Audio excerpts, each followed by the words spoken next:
Number 15. They can cancel contract at any time.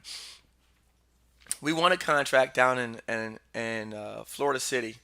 It's near Homestead, Florida, and our company name at the time had air conditioning in it. It was, XYZ company, air conditioning company.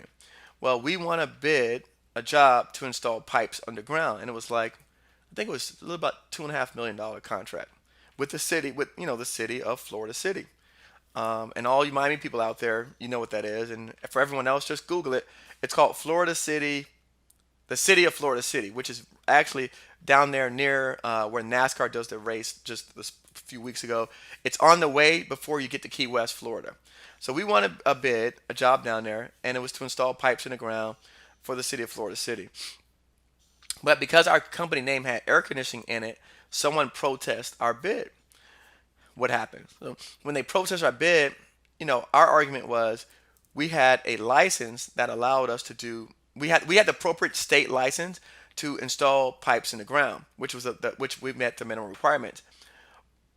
But because our name said air conditioning in it, the company who protested us didn't go back and look to see if we were qualified based on our licensing, bonding, and capital and all that thing. They just protested the bid. The city, because they didn't want to deal with lawyers and fighting it for it, decided to reject all the bids and not do the project. So how is that fair to anyone when we won the job fair and square? We met all the criteria. We had all the appropriate licensing, the qualifications, and the people to do the job. How is that fair? And I say this because everything is not fair, so don't expect that everything will be fair in this world. However, what I'm saying is this: when and I had this conversation with someone recently. When you start spending a lot of time putting together bids and putting together jobs, you'll find that it's very time consuming.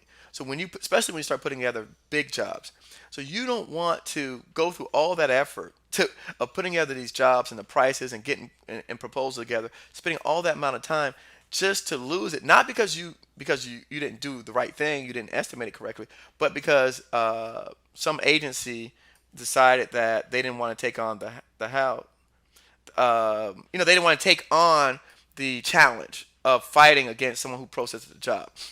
All right. Again, like you said, it was already kind of they had someone in mind to do it. Now let me contrast that with another story on the federal arena. I had my hangar project that I did on the federal government. Same thing. We put the project together, and in this particular instance, there was a company that they had listed that you had to actually, how do you say this? They wanted to model that company's design for designing these airplane hangars. And so, if you've heard, I don't know if I've shared the story all the way before, but what we did was we got the information we called the company, we got a copy of their design, we got a copy of their price and all that stuff, and we used that so that we knew, what we had to do to make the requirements. So essentially, we proposed an alternative design that was similar. And what happened was when the contract came out, we were the low bidder. The company whose design was used in the actual criteria. Now this is the federal government. The company whose design was used in the criteria for the bid, they protested my job because we had a cheaper price. Remember, they gave me their price. I didn't use it, but I knew kind of a ballpark figure where they protested my job. This is with the who was the agency that did this? Um, the Air Force. It was an Air Force project. They protested the job. And after we again, when they protest your job, you got to send them copies of all your emails, all correspondence with the government officials, all your documentation, everything, right? They had to send all that information in. And it took about 3 to 5 months. And when they protested the job, the government reviewed everything. They looked into it and they determined that we didn't do anything wrong, that we didn't have any advantages, we didn't have any opportunities, and they awarded us the contract. And then, you know what happened after that? After they awarded us the contract, they came back and asked us did we want to change our price because they had delayed in giving us the award for the 5 months or 6 months, whatever it took to get the actual contract in our hands. They came back and asked us did we want to do a price increase on that project. So that's the differences between the federal government and the local company, the local county. And I mean, like I said, I'm not saying that the local county didn't want to fight for me. Maybe they didn't have the money. Maybe they're broke. Maybe they couldn't afford to handle a protest. But whatever the case may be, if I don't want to put myself in that situation. I don't want to be spinning my wheels and spinning the again, we only have this much time. We all have a fixed amount of time out here. So I don't want to be spending the time that I have going after opportunities for someone to just turn me away and not give me a chance. All right. And question number 16, comment number 16. They're big enough to screw you, small to overextend and not pay you. Um, again, I will touch this off with another story.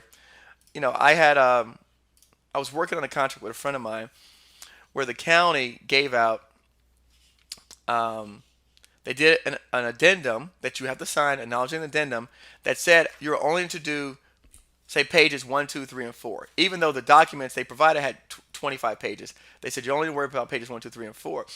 After we won the contract, they told me that all the pages were included, even though addendum said page 1, 2, 3, and 4.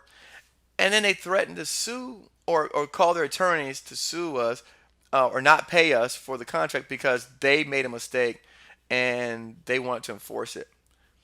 Now, on the other hand, I had a friend of mine who did a contract with the Pinecrest Library that he built, and because it was the time where it was after the real estate market crash and everyone, all the agencies and all the municipalities were broke, they told him that he would never get paid his money, even though he was owed the money.